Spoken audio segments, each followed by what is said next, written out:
హల్లెలూయా. దేవుడు మన విశ్వాసాన్ని ఒక్కొక్కసారి పరీక్షిస్తూ ఉంటాడు. ఒక్కోసారి విశ్వాస భ్రష్టులైపోతూ ఉంటారు.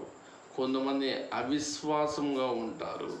చర్చికి వస్తారు, విశ్వాసంగా ఉంటారు, విశ్వాస యాత్రలో ప్రయాణం చేస్తూ అనుకుంటారు. కానీ ఇది ఎలా జరుగుతుంది, ఇది ఇలా జరగదులే, ఆ దేవుడి చిత్తం అయితే జరిగితే జరగచ్చు, లేకపోతే లేదనుకుంటారు. ఎవరు బాగా ఎక్కువ రోజులు ప్రభువుని బాగా హత్తుకున్న వాళ్ళు చెప్పే మాటలు ఇవి. అయితే కొత్తగా యేసు ప్రభువుని అంగీకరించి మారు మనసు పొంది కొత్తగా దేవుళ్ళకి వస్తారే, వాళ్ళ లైఫ్లో వాళ్ళ జీవితంలో అద్భుతాలు ఎక్కువగా జరుగుతాయి. అవి నేను చాలా విన్నాను. ఎందుకంటే బాగా సీనియర్ విశ్వాసులకి లాజిక్ పనిచేసిద్ది.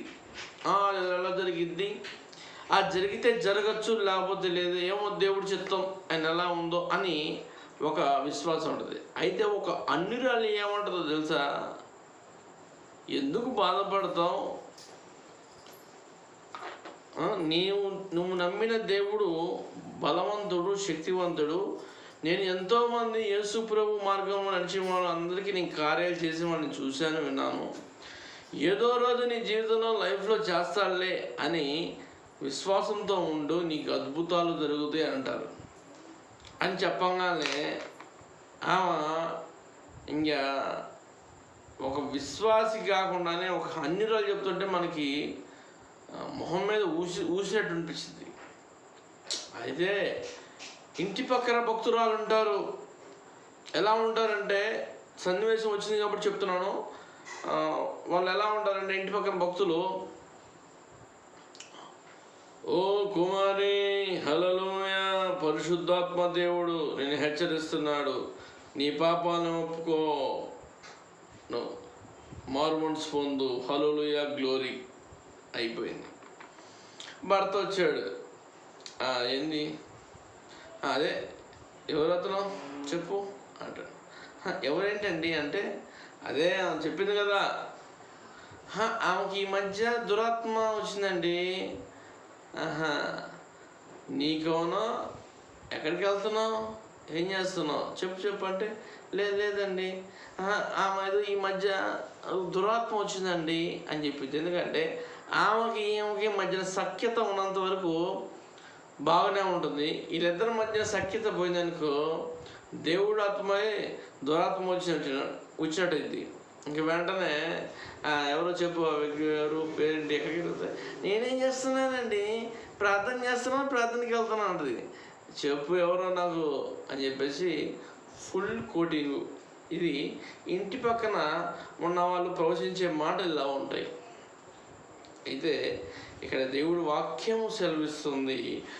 మార్కు సువార్త 2వ అధ్యాయము 4-5 చాలా చాలా చాలా వెరీ వెరీ ఇంపార్టెంట్ విశ్వాసంతో కూడినది. అయితే నేను చదువుతాను. చాలామంది కూడి ఉన్నందున వారు ఆయన యొద్దకు చేరలేక ఆయన ఉన్న చోటు పైకప్పు విప్పి సందు చేసి పక్షవాయువు గల వారిని పరుపుతో దింపిరి. యేసు వారి విశ్వాసమును చూసి, కుమారుడా, నీ పాపములను క్షమింపబడి ఉన్నవని పక్షవాయువుగా వాడితో చెప్పాను అనుంది. అయితే అక్కడ గుంపు జనం సమూహం ఎక్కువగా ఉంది. ఇంకా ఆ వ్యాధితో పడిన వ్యక్తి ఎన్నాళ్ళు ఎలా పడి ఉంటామో, ఈ పక్షవాయువుతో ఈ బాధను తట్టుకోలేకపోతున్నాము అని చెప్పేసి ఎలాగైనా సరే, ఏ విధంగా సరే యేసయ్య దగ్గరికి చేరాలి, ఆయన దగ్గర చేరితే ఆయన ఏదో ఒకటి చేసి ఈ బాధ నుంచి విముక్తి కలిగిస్తాడు అని పనుకున్నవాడి విశ్వాసమే కాదు, ఇంటి కప్పు తీసి వాని కిందకి ఉంచుతాడే వాడి విశ్వాసము కూడా గొప్పది అన్నది వాక్యం. ఎక్కడికి వెళ్ళినా సరే ఒక యేసు ప్రభు అడగంది, ఒక మనిషి వచ్చి అడగంది ఏ పని చేయడు. కానీ ఒక ప్రాంతంలో ఆ, భర్త పోయి ఆల్రెడీ మళ్ళీ బిడ్డ కూడా చనిపోతే ఇంకా ఆ బాధ తట్టుకోలే తల్లి వేదన పడుతుంటే, అమ్మ నువ్వు బాధపడకమ్మా, ఏడవకు అని ఓదార్చి ఆ బిడ్డని పైకి లేపటం జరిగింది. చేపట్టుకొని తను చనిపోలేదు, నిద్రిస్తుంది అని చెప్పేసి వింటడం జరిగింది.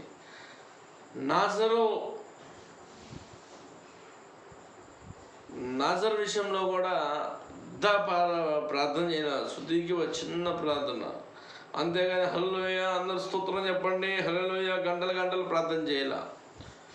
చిన్న ప్రార్థన కావచ్చు, పెద్ద ప్రార్థన కావచ్చు, మనం విశ్వాసంతో చేసే ప్రార్థన అది క్రియను గుర్తింపు చేస్తుంది. మన విశ్వాసం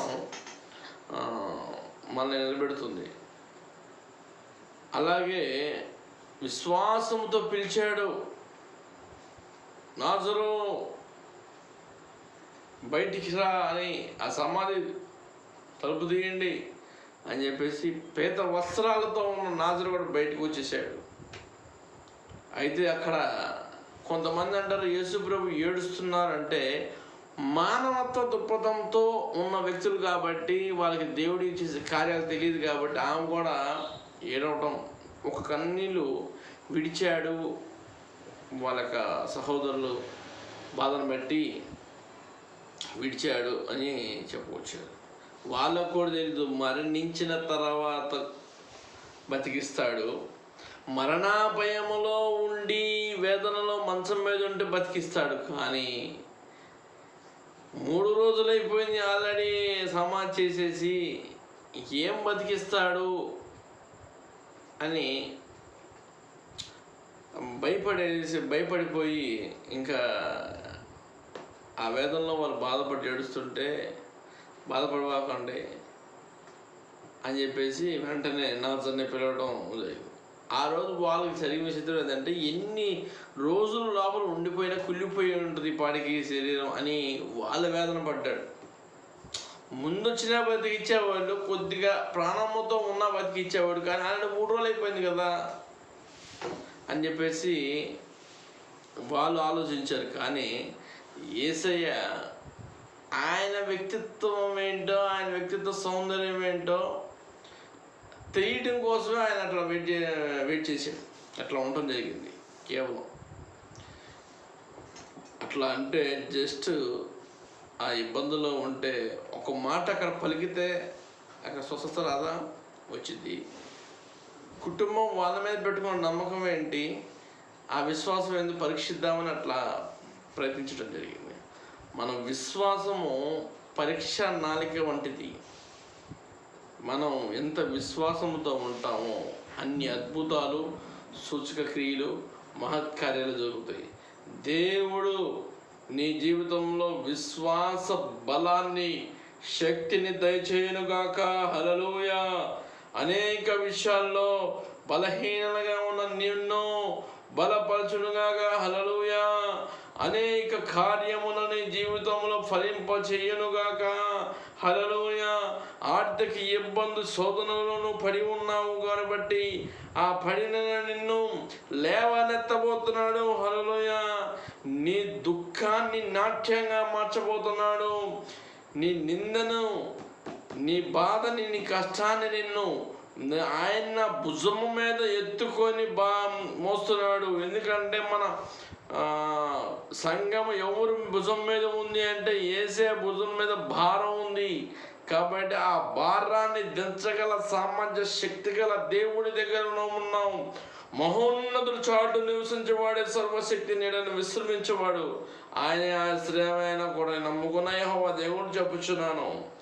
ఎందుకంటే నేను ఆయన ఆధారమై ఉన్నాను, ఆయనకి ఖేడమై ఉన్నాను. అయ్యా నీవే ఆధారం, ఆశ్రయమని విశ్వాసముతోనూ నిరీక్షణతోనూ మాకు ఈ కార్యము చెయ్యి ప్రభువా అని ఆయన సన్నిధిని వేడుకుంటూ, ఆయన పాదాలు పట్టుకుంటూ, ఆయనని స్తుతించి గానించి, ఆయనని ఘనపరిచి విశ్వాసకర్తగా మార్చిన నా తండ్రి యేసు నామానికి మహిమ కలుగుగాక. ఆమేన్, ఆమేన్, ఆమేన్. హల్లెలూయా, హల్లెలూయా.